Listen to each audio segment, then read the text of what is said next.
So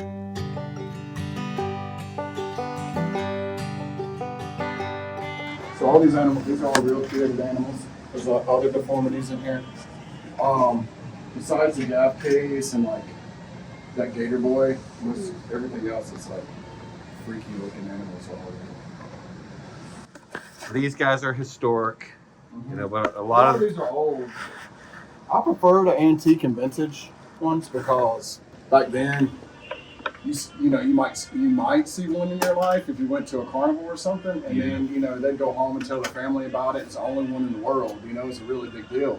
Right. And then even up until like 80s when they're in like tabloids and stuff, two-headed cow born. It was a really big deal. Now with social media and the news, I mean, you can Google it and see a two-headed cow. But see, back in the day, when something like this was born on a farm, the farmer would just dispose of it because one, it was just a waste. He had just invested a lot of money into his livestock, and now he's just had a big loss. Two, a lot of superstition. So those farmers were superstitious, and they were like, get rid of it, don't even tell anybody. And then also, they didn't want people to think that they had bad cattle and breeding, because they want people to buy their livestock. So they would hide it. And if it did get out, there was only one or two that were touring around in shows. And it was a really big deal. So most of these are older and had traveled in shows. Some of them are newer, like this one. I had these mounted. So I get them from farms after they've been born and then have them taxied. But like I have all the animals on this one that traveled in the 60s. The guy that was traveling with these, he had them inside of a camper and would open the side of the camper and for people to come up and look at it. And he used rebar for stanchions. And somebody fell and impaled themselves and they shut down the show. He got sued and they shut down the show. Wow. And so all this stuff set out in a camper in a cow pasture. So here's Pete.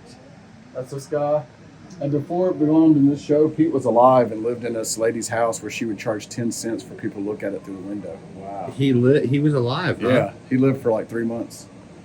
And then Nubbins, which was billed as the smallest horse in the world, is that guy. The seven-legged lamb is this guy. And a two-headed goat right here. And the guy that I got this from, he bought it from the original guy. And the reason that he had it all is because he used to pet this when he was a kid. He used to go to all these shows, and when that was alive, he used to pet it. Wow. How long did that thing live for? I don't know, but the police came and took him away from the sideshow, saying that it was animal abuse, that they were keeping him alive. They tied it behind a government building. It rained, and the goat died from pneumonia. Wow. Or from sick illness.